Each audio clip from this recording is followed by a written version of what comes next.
Good morning, guys. Everyone has been asking me how things went last week. Give us an update on what happened in the last week of November. And the truth is that I can't, and this has to do with the laws that govern the country I live in. When things like this happen and it gets to the point where a resolution is being sought, none of the parties involved can talk about it. None of them. And this is very common in English-speaking countries, in developed countries. It's very common that when there's a matter in the process of being resolved and heard, none of the parties can say absolutely anything. I can't say a single word. This is the case until it's concluded, until this process is over. Now you can say absolutely whatever you want, but while it's still being heard, you can't mention a single word. This is completely out of my control. I offer you a sincere apology. Until the last week of November, it was 100% possible, legal, and valid to share everything I shared with you, so I didn't break any rules, not at all. We're simply in the next chapter now, and in this chapter, we're all asked to stay silent until it's over. I can see that people are really interested in this. It's a topic of great interest to the general public. I understand why. It wasn't my preference. I don't want to share my private life. But gossip channels, they're always ready to profit from other people's misfortune. So the wisest thing to do is to answer you myself. I mean, if you're following gossip or hearing information about someone, the best source of information is that person, because I have evidence. This way, there's no, he said this, he said that. The proof is right there. I wanted to keep this channel informative and educational with videos worth watching. But it's inevitable that people are interested in your personal life. And it's also inevitable that there are those who profit from your personal life. So I'm going to share everything you want to know in due time. How long is this going to take? The truth is, I don't know. We don't know. It's out of my control. I can't give you an estimated date. What I can guarantee is that as soon as possible, you'll get to know whatever you want about me. In the meantime, I really appreciate all your support and interest. What about me? Can I give you an update on what's going on with me, how I'm doing? Well, honestly, I'm not doing well. I think it's obvious, you can see it. I'm not okay. It's been a very tough year.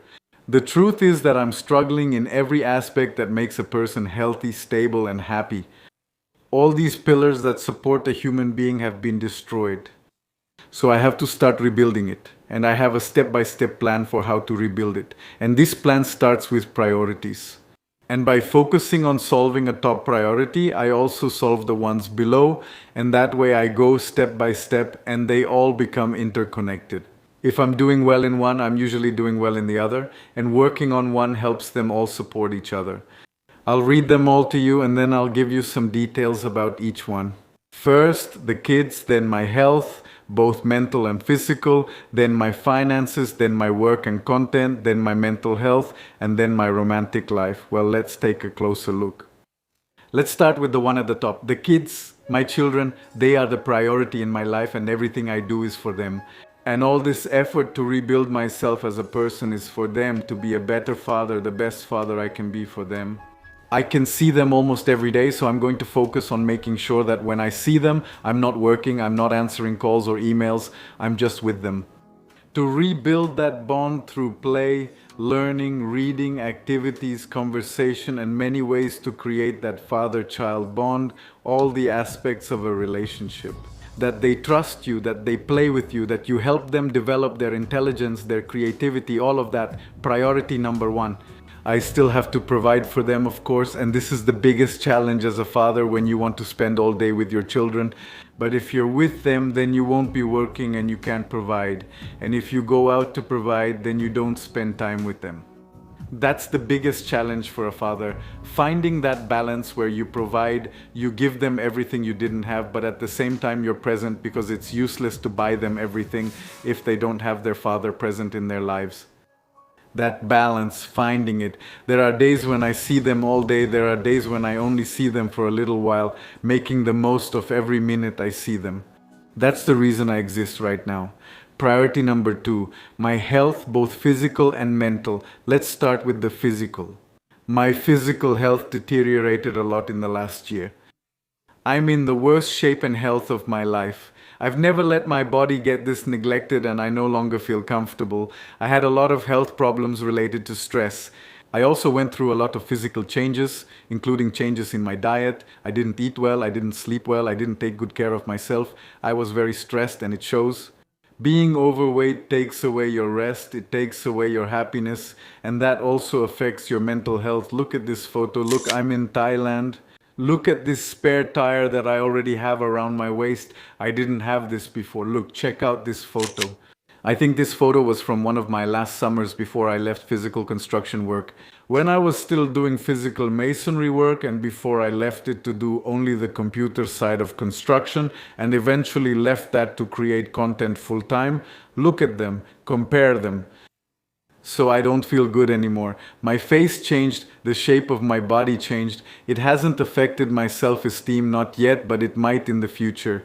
So before it happens, let's fix it. I always identified myself as an agile or athletic person with a fit body. I always saw the world through that lens, the lens of a person with a fit body, and I don't have it anymore. So it really affects your self-perception. When the world always tells you, wow, you're agile and athletic, and suddenly you're not anymore, then it's not just about looks or appearance, it's also about health. My cholesterol went up. The doctor told me you have cholesterol levels of a morbidly obese person. You should have already had cardiac arrest or a stroke. Maybe it's genetic. We're going to give you medication, but call your parents and ask them about their cholesterol levels. My mom is a vegetarian. Her cholesterol level is, I think, as low as you can have in a healthy way. And my dad, his diet is, I think, about 90% red meat. And even so, his cholesterol is low, so it's not genetic. There's something going on with me, so I have to improve my diet. I used to have a very organic, very natural, very healthy diet. And when I came here to Canada in the last few years, well, the people around me had that negative influence. And they pushed me toward that typical Canadian diet, which is fast food and processed and very unhealthy. And gradually I got used to it until I became addicted. Now that I stopped consuming it, I realized that I get cravings and it really is an addiction. I always saw myself as someone who doesn't have addictions. I've never smoked, I've never drunk, I don't play video games, none of that. I mean, no, I don't go to bars, I don't gamble.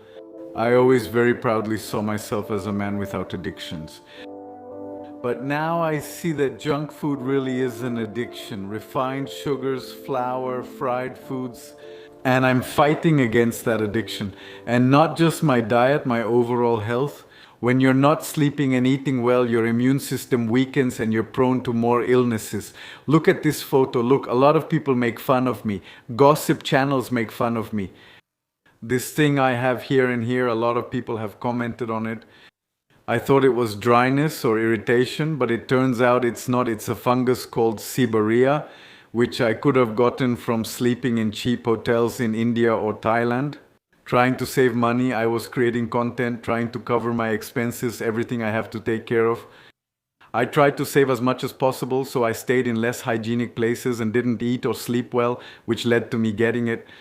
If it's not seborrhea, it could also be something called cirrhosis. I went to a dermatologist, I have the treatment, but I hadn't had time to try it. Let's see how it goes. Another thing was, my hair started falling out. I think it was because of stress. In the last year and a half, I lost half of my hair. It used to be very thick and very full. Now my hairlines are receding, which didn't happen before. When my divorce started, I noticed a lot of hair on my pillow. Now I have receding hairlines. I asked my dad, and he said he didn't start losing hair until 60. Años. So if it's genetic, well, there's nothing I can do. But if it really is because of stress and there's some kind of treatment, then I'm going to look for it. Now, to look after my mental health. What gives me the most peace of mind is being with my children, something I'm already doing regularly, and working on all the other problems I have to solve as I go along, now that this has been resolved. I break tasks into steps, and with step 1 done, I'm moving forward gradually. That gives me peace of mind. But even so, it's really good to get therapy from a qualified professional. Seeing a qualified professional who specializes in that is extremely helpful. Next priority, my finances. In the last year, I was left devastated financially with no savings. I also have a detailed step-by-step plan for how to recover, and it's divided into three sections: short-term income, medium-term, and long-term. In the short-term section, these are the quickest actions I can take to receive income as fast as I can set them up. The first one is construction. I still know four skilled construction trades here in Canada. I could very easily go back to that, but it takes up a lot of my time during the day, which I can't do right now because I have to actively participate in several projects. I'm exploring all of them. There are also sponsorships for my channel. I've never taken any.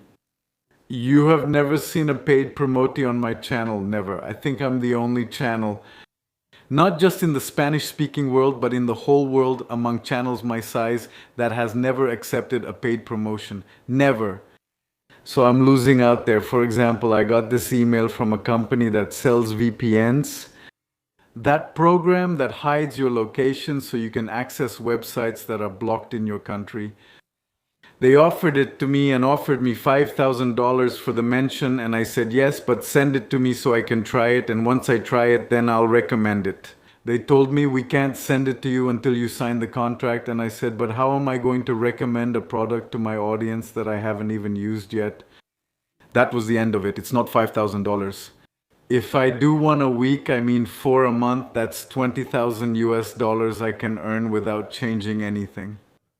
Just a 1-minute integration into the videos I already make. It doesn't cost me anything at all, and $20,000 a month would be really good. But I'm not going to break my ethical rule either, which is that I will never recommend a product to you that I haven't used. So just like this VPN brand, there are many services that offer me anywhere from $2,000, $3,000 up to $10,000 for a mention. And I haven't had the time to respond to them or sit down to talk with them. These VPN guys. I'm sure that if I tell them, look guys, I have a policy on my channel that I don't recommend anything I haven't used. If you want, I'll sign the contract and test the product. I'll do the ad, but we have to find a middle ground. I'm sure these people are very reasonable. They're willing to negotiate, and that's how we're going to do it. Also, TikTok can be monetized. I didn't know this. Well, on TikTok, if you're in the United States, you can monetize, put ads on TikTok, and they pay you every month. On TikTok, I get about 30 million views per month. That's a lot. It's potentially a very big loss. I can't monetize my TikTok because I opened it while I was here in Canada. And once you open it, well, you can't change your location anymore. It stays like that, and your location has to be set to the United States. So I closed that TikTok, which couldn't have its location changed and had 500,000 followers, and I opened a new one through a partnership with a company in the United States. They download your content, cut it into sections, or I send it to them, and then they upload it. The platform registers that they're in the United States, and it gets monetized, and then your deposit arrives, and we split it 50-50 with the company that's doing it for you. And that's an immediate source of income with the content I already have. I don't have to do absolutely anything else. And if I start making short videos just for TikTok, I can upload that same content to YouTube as shorts. But when you have a channel with long videos like mine, if you upload shorts during the week, your weekly videos views go down. I mean, it ruins your algorithm. So I think the best thing is to open a separate channel just for shorts. That way you don't ruin the algorithm of your already established channel, but at the same time you don't waste the shorts you're already making for TikTok. So here it is, Diego Saul Reina Español. There I'm going to upload all the short videos I post on TikTok to make the most of the time I've invested. And speaking of content I already have that can be used to generate revenue, with artificial intelligence I can also translate it into other languages. If I start researching the most spoken languages in the world, Cantonese, Mandarin, Arabic, Hindi, Russian, Portuguese, I can translate my most popular videos into these languages on channels in those languages. Artificial intelligence can do it with my own voice, and those could also be revenue streams that I haven't explored. So, for short-term income, these are all my options. I'm going to explore all of them, but there's one. The easiest of all, the one that takes the least time. It doesn't require any investment. I don't have to learn anything. It requires minimal intellectual effort. It's practically making money being a slacker, sitting around scratching your belly, just criticizing other people, and you make money. And this is what gossip channels do with my family's tragedy. Well, I'll do the same because it's profitable. I'm going to start responding to all the gossip channels with evidence to make them look ridiculous because they have no idea what they're talking about. They don't know me, they don't know my finances, they don't know my situation.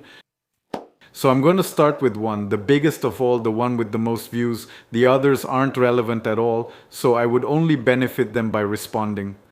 But not this one. This is the exception. This one does have enough views. So there is a monetary benefit for me to respond, and it's something very, very easy. With very, very few hours of my time, I can respond. And it could potentially be very lucrative. As I was saying, I can't talk about anything related to the last week of November, but there are many things I can respond to. He's talking about my personal life and finances as if he knows them. It's very easy to refute him and make him look ridiculous. He has about 15 hours of content just talking about me. I'm going to download it. I'm going to watch it. I'm going to select which ones I can answer without breaking the rules I have for now, and I'll be happy to respond to him. He went to school to become a psychologist, so he has earned the right to give his opinion. In about 5% of his comments, he has a valid point, and I accept that.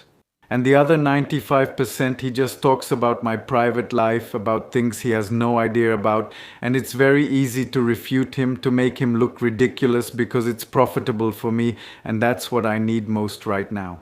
So stay tuned for my response to Mr. Salama.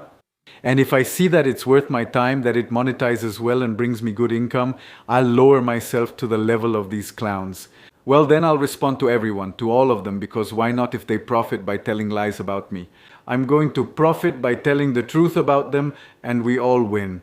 To sit down and respond to these clowns, I don't need any intellectual effort, none at all. You just sit there like a lazy person watching a video that's not yours and criticize. Pause it to throw in some insult. An orangutan, a chimpanzee could do it. So if it's something I can write, I lower myself to their level. Now let's move on to medium-term projects. Canada has many opportunities to invest and to start companies. You just need a bit of investment capital, a lot of knowledge and experience, and a little bit of labor. I'm going to share many projects with you, all about food, transportation, construction, events, and a lot about how to invest and progress in Canada. I can also explore those projects in Mexico. For example, my manned drone, I haven't been able to get it approved. Right now, I don't have the permit to fly it, and I need money to be able to get it approved. I also need to buy some parts for it, and I haven't had the funds to finish this project. Once I finish it, I can create monetizable content with it, and I can also produce it, manufacture it for sale to the general public, the manned drone. Stay tuned for it soon, but the projects I prefer are building houses here in Canada. I left it to create content, but I'm going to try to go back because that's my natural talent. That's what I'm really good at. Masonry is my only natural skill. What I do best, the gift I was given, is being a mason, and I'm going to make the most of it in the wisest way possible. Even if I don't earn much at first because I don't have a lot of investment capital, I'll keep looking for opportunities little by little. In the long run, there are also many economic opportunities. Here in Canada, it's an immensely rich country in natural resources and opportunities, especially mining and energy, and it has a labor shortage. It's a diamond in the rough for those seeking fortune here. In these investments, you do need more capital, much more capital, and your profit is seen over a longer term in housing, transportation, food, infrastructure, entertainment, in everything. You can invest here in Canada. It's a diamond in the rough. And I'm also going to finish editing the videos I recorded on my last trips, which I couldn't edit because of all the stress, and honestly, they're really good. For example, my last trip to Singapore, a country that became rich in 70 years after being a dump. I have the latest videos from Thailand, the latest ones from India, and the ones I recorded in Mexico. A lot of content that I made with a lot of effort, with a lot of dedication. I'm sure you're going to like it. If you've liked my previous content, you're going to love this content. These are some of the best videos I've produced. They're still coming. Always educational, dynamic, socially conscious. You learn something new. I'm sorry, I can't close this chapter of what I'm going through. I'll share everything with you honestly and without hesitation. I'm not trying to hide it, I'm not trying to ignore it until people forget about it. No, I can't, but I will when I can. There's nothing I can do except wait and stick to the law, but in the meantime, I offer you these videos. I put a lot of effort into them. I tried to create the most objective, sensitive, interesting, and informative documentaries that have ever existed in Spanish about these countries, and I did a decent job. You rate it, tell me what you think. And I also feel really bad for Mr. Salama because I had already told him and confirmed that I was going to attend a debate to which he had kindly invited me. And of course, I accepted and contacted him on Instagram and told him, yes, let's do it, but right now I can't go. I mean, it's not that I'm afraid. I mean, how scared could I be of a debate that's about my personal life and my personal finances against someone who doesn't know my personal life and doesn't have access to my finances? But anyway, I would still gladly go, but I can't anymore, and I feel really bad about it, especially when it comes to Mr. Salama. I'm not going to say that I let him down. I'm going to write to him on Instagram to let him know. I'm going to say, here it is. Let's see. I'll let him know. Good morning, Adrian. How are you? This is just to let you know that I can't attend the debate you invited me to for now. For now, this is temporary. It's because Canadian law doesn't allow me to. So I apologize, and I want to reiterate that I am committed to attending the debate with you, but for now it's impossible for me until this pending matter is completely resolved. Sorry, I know I already confirmed with you. While I hadn't set a date, I did confirm. I want to emphasize that I'm very ready for the debate. I think it will be very interesting. I think it's interesting because when you see YouTubers who have opposing topics, who don't interact and who get into debates or conflicts, they just insult each other in videos, but they never actually sit down to debate. You know, I feel that if we can sit down in a civilized way, we can present our points. We could set a positive precedent or a good example so that other people with a platform, when they disagree, can also sit down to talk. And this also sets a precedent in society. When people disagree with their neighbor, with their uncle, well, they can just sit down and talk. So I would really love to talk with you, but for now I can't. Once again, I'm sorry. And as soon as I have the legal means to do so, I'll let you know. Please wait for my update and have a good day. Well, I already sent the message. Let's see if he sees it. Of course he'll see it, and I hope he doesn't take it the wrong way. Don't take it as if I don't want to go anymore or that I'm afraid of him. No, no, no, it's nothing like that. It's just legal prudence. And the last thing is, romantically, I'm single again. I don't have a partner. No, I'm not officially with anyone, but we'll postpone that topic. For now, no, I'm not going to place much importance on it. Yes, it's an important part of people's lives to have a romantic relationship, but right now it's not a priority. I'm going to focus more on the first three: children, finances, health, all of that. And with time, once things are a bit calmer, maybe I'll be a bit more open to going on dates with women, single women. I'll keep you updated on that. So instead of looking for a partner, I'm going to add something here, which is to expand my knowledge. All the knowledge I need that I don't have, I'm going to acquire it. I'm going to start reading more. I'm going to dedicate about 2 hours a day just to reading and learning things I need. For example, child psychology. I have to be a good support for my children, and there are very specific ways that are scientifically proven to help children who are going through problems like these with their parents. I would really love to be a better support for them, and the best way to do that is with training from experts. I found a lot of really good books about child psychology and how to provide that support, which I will be sharing with you because I have read thousands and thousands of comments from people who are in the same situation, who have children and are going through something similar. I can share my experience so that we can all learn together. Not just fathers, I can also share it with mothers. I can also learn all the tech I still need to learn, use artificial intelligence, and figure out how to translate my videos into other languages. I can also learn how to create videos and images with artificial intelligence, something that's very new but very, very useful and is going to revolutionize the world. And I'm also going to make videos for you about artificial intelligence, the great danger it represents for humanity, for everyone, and what a huge help it is.